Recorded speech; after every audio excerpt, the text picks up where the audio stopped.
Assalamualaikum warahmatullahi wabarakatuh. Kembali lagi bersama Jufri Zain Channel dengan Jufri Zainuddin. Saat ini kita akan melangsungkan sebuah pro kontra dengan tema apakah Aceh Timur butuh perguruan tinggi.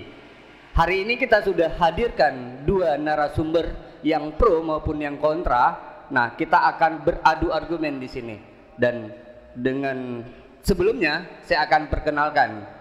Beliau salah satu yang telah mendirikan perguruan tinggi di Aceh Timur. Beliau seorang dokter, namun perhatian terhadap dunia pendidikan juga beliau geluti, yaitu akrab kami panggil dengan Dr. Ai. Assalamualaikum Pak Dokter. Waalaikumsalam warahmatullahi wabarakatuh. Berikutnya adalah seorang penggiat di dunia media sebagai wartawan Aceh Timur yang cukup senior, dan beliau juga sangat memperhatikan dunia pendidikan. Saat ini untuk ada sebuah gagasan untuk mendirikan perguruan tinggi. Saat ini beliau masih belum bersepakat dengan kawan-kawan yang menginisiasi sebuah perguruan tinggi.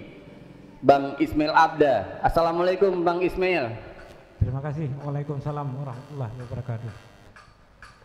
Nah, berikutnya nggak asing di dunia kita di Jufri Zain Channel, Pak Masri, dan beliau sebagai politisi di Aceh Timur. Beliau sekarang mengurusi Partai Amanah Nasional, ya Pak.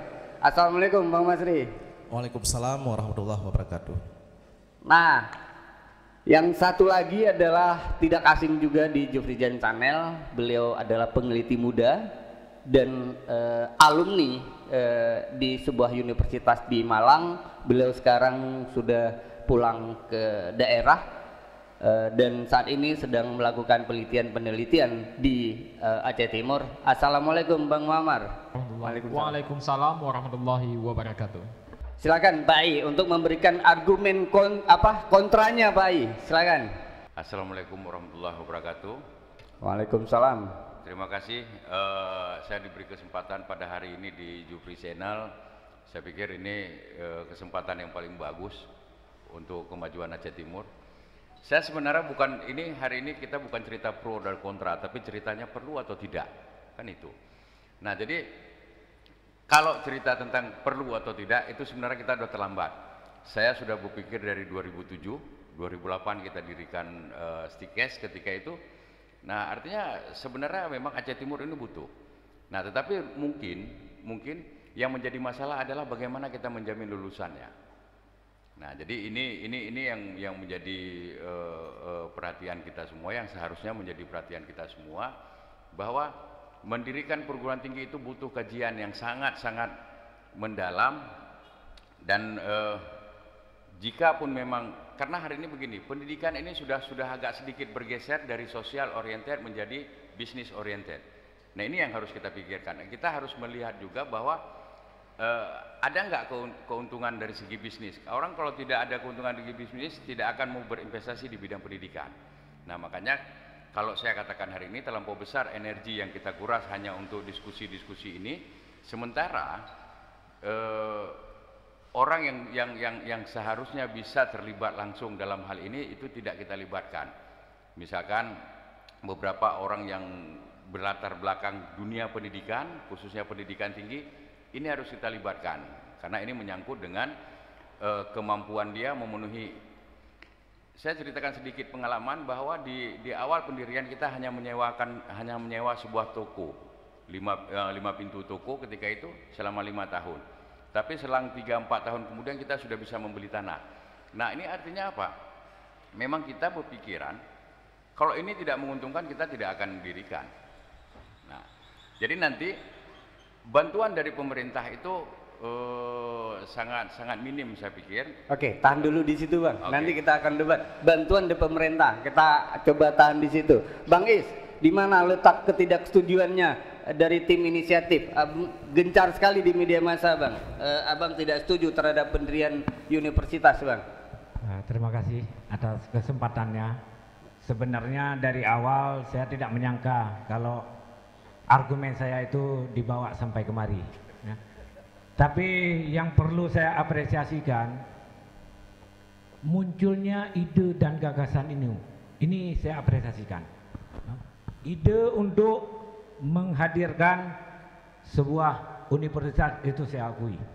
Yang belum pernah saya dengar ide itu sebelumnya, walaupun Pak Ai sudah mendirikan, tapi saya nggak pernah mendengar wacana. Tahu-tahu Pak Ai sudah ada kampus gitu.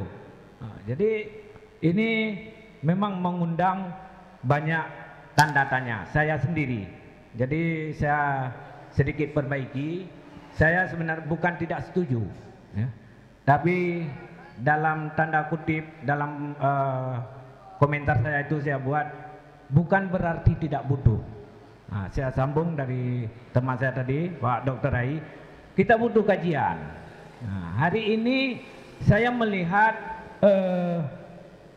ada beberapa tulisan yang menjelaskan awalnya lahir wacana ini. Di situ Kanda Masri menjelaskan dasar pemikiran lahirnya universitas untuk menampung ataupun untuk membantu masyarakat miskin di Aceh Timur, masyarakat yang kurang mampu untuk sekolah, untuk kuliah. Nah, jadi saya berpikir untuk pendidikan lanjutan itu sebenarnya berdasarkan kemauan dan bakat yang dimiliki oleh seseorang. Oke, tahan Bang. Berarti butuh kemauan dan ada persoalan-persoalan di balik itu Bang. Ya. Tahan di situ Bang. Bang Masri, apa kira-kira melihat dari perkembangan sekarang, melihat bahwa Aceh Timur butuh perguruan tinggi, kenapa Bang Abang butuh perguruan tinggi di Aceh Timur? Terima kasih. Panun. Sebelumnya saya ingin sedikit mereview kembali ya 2 menit Bang. munculnya ide atau gagasan pendirian daripada universitas atau perguruan tinggi. Ini kan berawal dari gagasan yang disampaikan oleh Pak Yahya dari anggota DPRK Aceh Timur. Kebetulan saya yang nulis beritanya. Jadi dari wawancara dengan Pak Yahya, bahwa dia dari hasil dia turun ke masyarakat, dari dia bertemu dengan masyarakat di desa-desa, sebagian menyampaikan sama dia tentang keluhan untuk mengkuliahkan anaknya ke fakultas atau perguruan tinggi, tapi kendala terhadap biaya. Sehingga dia menyimpulkan bahwa perlu memang ada sebuah universitas atau perguruan tinggi di Aceh Timur, sehingga ini perlu diwacanakan untuk Aceh Timur. Nah, dari wacana ini bagaimana responsif masyarakat Aceh Timur sendiri. Nah, kita melihat dalam beberapa minggu terakhir, dari pertama wacana tersebut kemudian ditindaklanjuti oleh Jufri Zensenel, kemudian diskusi-diskusi lanjutan, sehingga semakin menguat bahwa dukungan terhadap fakultas dan perguruan ini semakin tinggi di Aceh Timur. Nanti terkait dengan masalah kajian-kajian ini dalam proses. Berarti ada kebutuhan Bang, tahan Bang ya, ada kebutuhan masyarakat Aceh Timur terhadap perguruan tinggi ya. Tahan di situ Bang. Bang Mamar, kira-kira menurut Anda menyangkut dengan kebutuhan Aceh Timur, butuh enggak perguruan tinggi? Dan kemarin menyatakan bahwa sangat butuh. Apa alasannya? Baik, bismillahirrahmanirrahim. Assalamualaikum warahmatullahi wabarakatuh. Ketika ada pertanyaan tentang sebuah daerah perlu tidaknya tentang perguruan tinggi, maka jawabannya perlu. Kenapa demikian? Perguruan tinggi atau dalam kata lain adalah penyelenggaraan pendidikan adalah modal awal peradaban suatu bangsa. Dalam hal kecil, berbangsa atau bernegara adalah pemerintah daerah, dalam hal ini Kabupaten Aceh Timur. Jadi sangatlah perlu. Kajian-kajiannya dapat dibuktikan nanti di kemudian. Tetapi wacananya dulu hari ini adalah kita kompakkan, kita sepakat, sepaham, kita satukan hati. Ayo kita satukan hati, wacananya kita naikkan, untuk kajian-kajiannya dalam bentuk apa kita buktikan di kemudian. Nah, kita tadi sudah mendengar bersama bahwa bagaimana pendapat ataupun argumen yang diutarakan oleh kedua narasumber yang kita sudah hadirkan, baik yang kontra maupun pro. Nah, alasan yang tepat hari ini coba kita memperjelas argumennya, kenapa bisa terlambat seperti yang diutarakan tadi. Kenapa Pak bisa terlambat? Apakah dengan beberapa perguruan tinggi yang ada tidakkah butuh lagi terhadap potensi daerah kita, Pak Ai? Oke. Saya katakan terlambat sebenarnya bukan terlambat kita ingin membangun sebuah perguruan tinggi, tetapi terlambat kita mengkajinya. Artinya kami sudah mengkajinya 13 tahun yang lalu. Ya. Ketika 13 tahun yang lalu 2007 kita sudah mendata berapa banyak anak Aceh Timur yang ini kita cerita kesehatan karena saya latar belakang kesehatan. Berapa banyak anak Aceh Timur yang sekolah ke Langsa, yang sekolah ke Luk Sumawe. Lantas kita coba 2008 kita urus izin, alhamdulillah bulan Juli 2008 kita keluar izin untuk Stikes Bina Nusantara yang mengelola 2 prodi, keperawatan dan kebidanan. Nah di sana di tahun-tahun awal itu kita memang dapat mahasiswa luar biasa. Tetapi ketika seiring perjalanan waktu mahasiswa kita semakin turun. Kenapa? Ini menyangkut dengan serapan tenaga kerja. Nah ini yang jadi problem. Nah mungkin kalau saya singkat saja, sebenarnya waktu masa Muslim Bupati itu menurut beberapa referensi yang saya dapat, salah satunya pendapat dari Wakil Bupati ketika itu Tunku Nasruddin. Nah sebenarnya ketika itu Unsiah pernah menawarkan kita untuk mendirikan salah satu kampusnya di Aceh Timur. Nah ketika itu bagaimana caranya saya nggak paham, dan saya sangat tertarik dengan ide itu. Artinya kita Fakultas Perikanan dan Kelautan itu, apakah fakultas, apakah program studi atau jurusan itu nanti. Nah tetapi inilah potensi 100 km garis pantai kita. Saya pikir kita harus berpikiran ke sana. Jadi masalah perlu atau tidak perguruan tinggi, ini yang berhak menjawab sebenarnya orang perguruan tinggi karena dia punya analisa-analisa. Kalau kita hari ini, saya waktu itu mengatakan bidan itu perlu karena ada PTT. Rupanya 2012 PTT di stop. Nah jadi disitulah mulai menurun. Nah hari ini kita di Aceh Timur bidan, semua bidan di desa itu sudah PNS. Jadi kalau saya terima bidan baru, paling bisa dapat 10 orang per tahun, udah hebat kali. Nah itu misalkan kebidanan. Oke, kita kembali ke ekonomi. Misalkan hari ini kita punya Akubang. Nah itu juga mahasiswanya pas-pasan. Kita buka fakultas hukum misalkan. Itu setelah mungkin ya, kalau saya tidak salah 2008 itu perguruan tinggi pertama di Aceh Timur itu Stikes Bina Nusantara. Nah memang dulu ada Unsam tapi kelas jauh, ada YEN kelas jauh, UID kelas jauh. Nah kalau jauh sebelumnya lagi dulu ada kelas-kelas jauh banyak, GES Sempena dan sebagainya. Tetapi kalau yang berdiri di Aceh Timur itu baru Stikes Bina Nusantara, kemudian ditambah STAI Daya Amal. Nah kemudian jadi di Aceh Timur sekarang ini ada 3, yang ada 4, satu lagi Akbid Bunga Bangsa yang di Kampung Jalan. Nah ini artinya apa? Bahwa sebenarnya ketika itu niat kami mendirikan kita untuk menampung, betul yang dikatakan Pak Masri tadi, jangan terlampau jauh. Memang ini terbukti terlampau jauh. Tetapi dan jadi masalah bagaimana dengan jaminan kelulusannya? Alumninya itu dikemanakan? Sekarang hampir di semua puskesmas dan rumah sakit di Aceh Timur itu mungkin 80-90% itu alumni Stikes Bina Nusantara. Tetapi sebagian besar dari mereka itu adalah sebagai tenaga bakti. Kita hari ini yang sebenarnya yang harus kita pikirkan untuk kemajuan Aceh Timur itu bagaimana membuat sebuah lapangan kerja. Nah, sehingga orang-orang pekerja ini punya uang dan bisa mencukupi kebutuhan keluarganya. Nah, anaknya ingin sekolah silakan, dia mau sekolah ke Jepang, orang tuanya sanggup menyekolahkan. Nah, kan seperti dibilang Pak Masri tadi, kami orang miskin. Nah ini nanti kita akan pro kontra dengan pemerintah. Pemerintah hari ini ingin mengurangi orang miskin. Jadi ketika nanti misalkan 5 tahun lagi tidak ada lagi orang miskin, apa perguruan tinggi kita ini kita tutup? Kan itu pertanyaannya. Karena tadi kan targetnya orang miskin nggak ada lagi, udah sekolahkan anaknya ke Jawa, ke Jogja misalkan, udah nggak ada orang miskin lagi. Kita nggak ada mahasiswa di sini. Nah menyelenggarakan sebuah perguruan tinggi itu membutuhkan biaya sangat besar per bulan atau per tahunnya. Nah nanti makanya saya katakan tadi Unsiah itu negeri. Nah kalau cerita negeri itu cerita ranahnya pusat, nggak bisa kita. Kalau SMA itu ranahnya provinsi, kita cuma bisa SMP dan SD. dan TK prasekolah. Nah, jadi misalkan satu saat kita perguruan tinggi dan itu kita subsidi dengan dana daerah, itu saya pikir itu 10 miliar setahun nggak cukup. Nah, kami aja yang dalam skop kecil, yang hanya ada beberapa karyawan tetap, itu operasionalnya hampir 1 miliar setahun. Itu dengan jumlah mahasiswa kita yang nggak sampai 100 per tahun.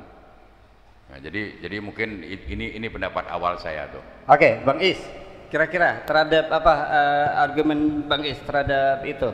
Kalau saya sebut, sebentar Pak ya, kalau saya sebutkan Bang, ada, kalau saya kutip tadi, ada beberapa hal.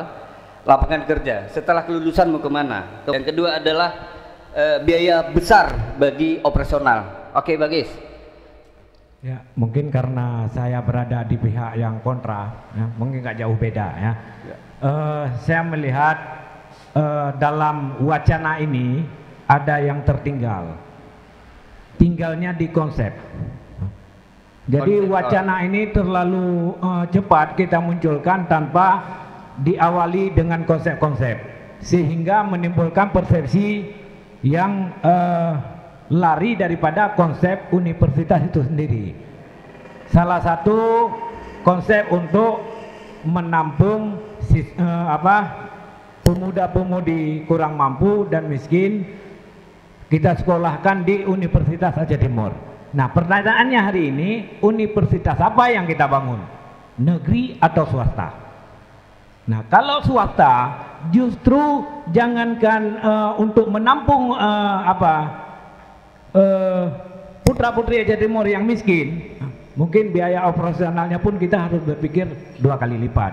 Kalau negeri itu saya pikir jangka panjang itu sangat panjang memang. Jadi jangka panjang yang sangat panjang untuk sebuah universitas negeri. Jadi di situ tidak akan menjawab. Walaupun kita beralasan kita kasihan, kita harus berpikir nasib putra-putri Aceh Timur yang putus pendidikan. Nah, setelah dia lulus nanti apa kita sudah berpikir nasibnya? Bagaimana nasibnya? Nah, jadi yang pertama ini kita harus berpikir ke arah sektor dulu, arah sektor unggul yang ada di Aceh Timur. Nah, yang seharusnya konsep yang harus kita wacanakan hari ini, universitas atau perguruan tinggi apa yang harus ada di Aceh Timur. Bukan butuh atau tidak butuh. Kalau kita jawab tidak butuh, harus tutup daya amal. Kalau kita bilang tidak butuh, udah diserang Pak Dokter, dia sudah ada perguruan. Nah, hari ini perguruan tinggi apa yang layak dan yang harus kita bangun di Aceh Timur sesuai dengan sektor unggulan Aceh Timur. Walaupun lapangan kerja tidak tersedia, tapi dengan ilmu skill mereka itu bisa menciptakan lapangan kerja. Nah, jadi kalau sebenarnya saya juga bertanya, mohon maaf saudara Adinda ya, Adinda Muammar. Adinda Muammar kuliahnya di Malang. Berarti Aceh tidak butuh, karena jurusan yang diambil oleh saudara Muammar ada di Aceh. Kenapa harus ke Malang? Itu tadi yang saya sebutkan. Untuk pendidikan lanjutan itu sesuai dengan keinginan dan bakat, bukan sesuai dengan kampus yang ada atau fakultas yang ada. Nah, hari ini kita buat misalnya kampus ataupun sekolah tinggi ilmu perikanan. Yang di Gede Gerbak juga belum berpikir dia untuk menguasai perikanan karena yang ada di sana kebun karet. Apa kita harus membuat fakultas perkebunan satu lagi? Kemudian yang di Pantai Bidari yang ada pisang sale. Apa kita harus membuat fakultas pisang sale satu lagi? Nah, ini memang sangat tergantung kepada bakat seseorang untuk melanjutkan pendidikannya. Yang kita butuh hari ini seperti Pak Dokter bilang, kajian ilmiah, kajian akademik itu kemana arah pemuda-pemudi Aceh Timur ini? Apakah ke dunia otomotif, ke dunia kelautan ini tuh? Dari situ kita himpun jumlah persentasenya. Nah, itu kajian itu sangat perlu. Saya pikir saudara Muammar sangat paham dengan kajian itu. Karena memang penelitian beliau itu. Oke, Bang Is. Makasih banyak Bang Is. Nih, Ada beberapa hal mungkin sudah dicatat ya, Bang Masri. Yang bahwa terlalu reaktif daripada cepat wacana seperti sampaikan Bang Ista, terlalu cepat wacana sehingga tidak arah konsepnya tidak jelas, kan seperti itu. Ya. Yang kedua, menurut saya lebih cepat reaktif tetapi tidak tahu persoalan. Nah, itu yang saya maksud. Ya. Karena begini, lahirnya wacana ini baru tahap awal sebenarnya. Dari 2 kali pertemuan yang dilaksanakan oleh Jufri Channel, itu baru dibentuk task force atau tim ad hoc yang bertugas melakukan kajian, yang bertugas melakukan pengumpulan database, yang bertugas melakukan koordinasi, menginput masukan-masukan dari berbagai pihak, sehingga nanti dari berbagai kajian, basis data dan sebagainya baru akan disimpulkan ini apa yang harus dibangun, apakah perguruan tinggi berbasis Islami seperti IAIN atau memang seperti UNSAM umum atau sektoral seperti politeknik atau perguruan tinggi bidang perikanan atau memang perguruan tinggi di bidang pertambangan dan sebagainya. Nah, ini baru dalam tahap langkah pembentukan tim task force yang akan melakukan kajian-kajian. Dan tim ini bersifat sementara, jadi bukan permanen seperti mungkin yang ditangkap oleh Pak Dr. Ai. Mungkin di dalam tim ini belum mewakili ataupun orang-orang yang tepat, terutama yang dari latar belakang perguruan tinggi, karena itu belum masuk ke arah sana. Baru tahap tim kecil dan itu hanya sifat sementara. Yang kedua,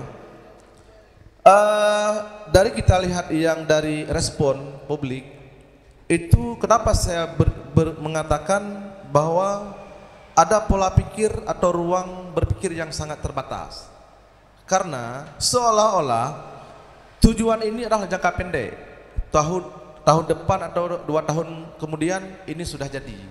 Nah, itu tidak benar, karena ini ada proses yang sangat panjang. Apalagi dalam pertemuan kemarin, untuk mendirikan universitas itu sangat sulit, mungkin lebih kepada perguruan tinggi untuk tahap awal.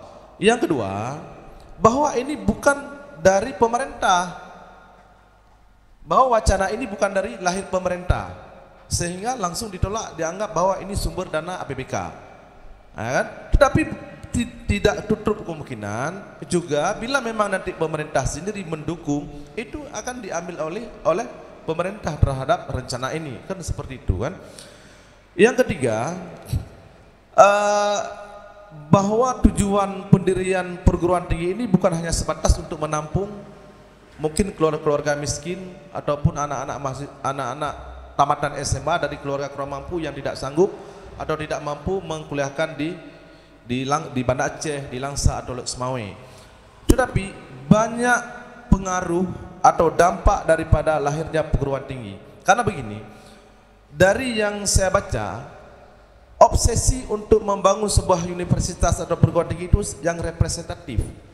Mungkin kalau selama ini sudah ada stikers, ada daya amal, ada perguruan tinggi yang membuka lokal di Aceh Timur, itu saya melihat masyarakat Aceh Timur belum ada rasa memiliki di fakultas tersebut, seperti ada rasa memiliki masyarakat Aceh terhadap Unsia, terhadap IAIN. Begitu juga dulu waktu UNSAM masih milik Aceh Timur, Cotkala masih milik Aceh Timur, sehingga masyarakat Aceh Timur itu adalah merasa memiliki, ya kan? Sehingga yang obsesi kita lahirnya suatu perguruan tinggi tersebut yang representatif. Kita harapkan bahwa universitas tersebut bisa bersaing dengan universitas lainnya, sehingga bukan hanya anak-anak Aceh Timur yang kuliah nanti di fakultas tersebut, tetapi akan datang dari berbagai daerah akan kuliah di sini. Nah, bila memang ini itu tercapai, inilah yang akan melahirkan persaingan sosial di masyarakat, seperti hari ini di Banda Aceh. Orang-orang masyarakat Banda Aceh karena melihat Unsia ini sudah masuk kuliah dari berbagai daerah ke Unsia, juga mereka tidak akan tinggal diam. anaknya juga ingin masuk ke Unsiah. Begitu juga nantinya di Aceh Timur. Nah, begitu sudah mampu menjadi fakultas atau perguruan tinggi yang benefit, yang sudah memiliki reputasi dengan sendirinya, bukan hanya menjadi masyarakat Desimu yang bangga, tetapi akan masuk seluruh daerah lain yang akan kuliah di sini. Nah, untuk menentukan apakah itu perguruan tinggi ataupun di sektor mana, inilah dalam proses kajian Bang Isda. Terima kasih. Oke, Bang Muammar, kelulusan dikemanakan apabila sebuah perguruan tinggi yang ada dengan pengalaman yang beberapa waktu yang lalu terhadap perguruan tinggi yang ada di Aceh Timur. Kemudian menyangkut apa yang disampaikan oleh Bang Isda tadi bahwa sektornya, apakah nanti Aceh Timur butuh terhadap potensi sektor yang ada di Aceh Timur, Bang Muammar? Baik, Bismillahirrahmanirrahim. Pertama, saya tertarik mengkaji tentang apa yang dikatakan oleh Dr. Ai terhadap bahwa pendidikan sudah menjadi dari social oriented menjadi business oriented. Tetapi kita dapat mencegah dalam hal pendidikan menjadi business oriented. Dalam hal ini ketika penyelenggaraan pendidikan diselenggarakan oleh pemerintah. Nah, ruang lingkup pemerintah pusat yang lebih kecil adalah daerah. Undang-undang telah membuka kemungkinan untuk daerah menyelenggarakan pendidikan. Ini dapat kita lihat dari Undang-Undang Sistem Pendidikan Nasional yang adalah amanat dari Undang-Undang Otonomi Daerah tahun 99 sampai pada tahun 2004 perubahannya, dan terakhir adalah Undang-Undang Nomor 23 tentang Pemerintah Daerah tahun 2014. Di situ disebutkan bahwa kewajiban dasar pemerintah dan pemerintah daerah adalah menyelenggarakan pendidikan yang bermutu sesuai dengan komunitas daerah tersebut. Nah, dari kata komunitas tersebut tertarik ini kita. Jadi kita dapat pemerintah daerah dapat menyelenggarakan suatu pendidikan tinggi yang beroriented dengan kearifan lokal, dengan komunitas di daerah tersebut.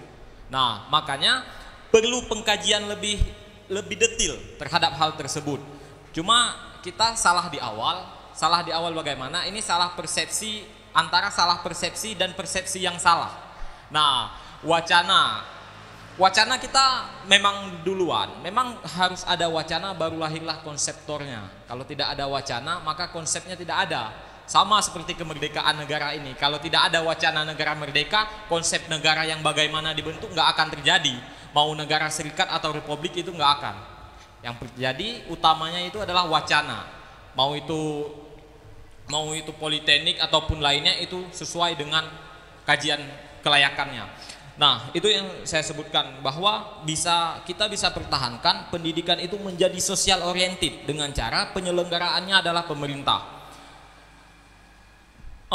Penyelenggaraan oleh pemerintah sudah saya katakan bahwa dapat ada kemungkinan, memang bukan ada kemungkinan, tetapi terbuka peluang dengan adanya undang-undang tentang pemerintahan daerah. Yang kedua adalah bagaimana tentang lapangan pekerjaan. Ini saya bongkar sedikit rahasia. Ini rahasia dapur kami tim kajian, bahwa tentang lapangan pekerjaan ini dapat terbuka peluang besar apabila ini benar-benar terjadi dan kajian kami semoga saja benar, bahwa apabila daerah khususnya Aceh Timur membuka sebuah perguruan tinggi tentang komunitas daerah. Seperti dikatakan oleh Bang Ismail, bahwa komunitas terbesar di Aceh Timur adalah kelautan perikanan dan perkebunan pertanian. Nah, ini dapat dibuktikan dengan banyak kajian bahwa orientasi dasar Aceh Timur adalah kedua hal tersebut. Jadi pembentukan perguruan tinggi yang didasarkan pada dua sektor komunitas daerah adalah menjawab yang dikatakan oleh Dr. Ai, bagaimana ini lulusan dari perguruan tinggi ini mau dibawa kemana. Nah, yang kedua adalah, yang selanjutnya adalah tentang PTN atau PTS. Ini saya tidak ingin berbelit-belit antara PTN atau PTS, tetapi saya ingin memberi contoh tentang penyelenggaraan perguruan tinggi oleh Aceh Tenggara. Nah, pemerintahan Aceh Tenggara itu mendirikan yayasan. Yayasan Perguruan Tinggi Gunung Loser. Itu didirikan oleh Pemda. Didirikan oleh Pemda dengan pengurusan orang Pemda, tetapi orang Pemda tersebut membuat surat pernyataan bahwa yayasan ini bukan milik pribadi dan tidak diwariskan kepada ahli waris, tetapi yayasan ini adalah milik pemerintah daerah. Yang kedua, bahwa penyelenggaraan pendidikan ini dapat dengan dibentuknya badan hukum pendidikan. Badan hukum pendidikan ada dua, badan hukum pendidikan pemerintah dan badan hukum pemerintah daerah. Jadi memang terbuka kemungkinan sangat besar peluang bahwa pemerintah daerah harus membentuk. Ini dapat dengan perda maupun dengan surat keputusan yang dikeluarkan oleh pemerintah daerah. Yang selanjutnya adalah uji kelayakan. Sebelum adanya uji kelayakan, saya tidak ingin menjawab sejauh mana dan jenis perguruan tinggi bagaimana yang akan dibentuk, seperti pertanyaan Bang Ismail Afda.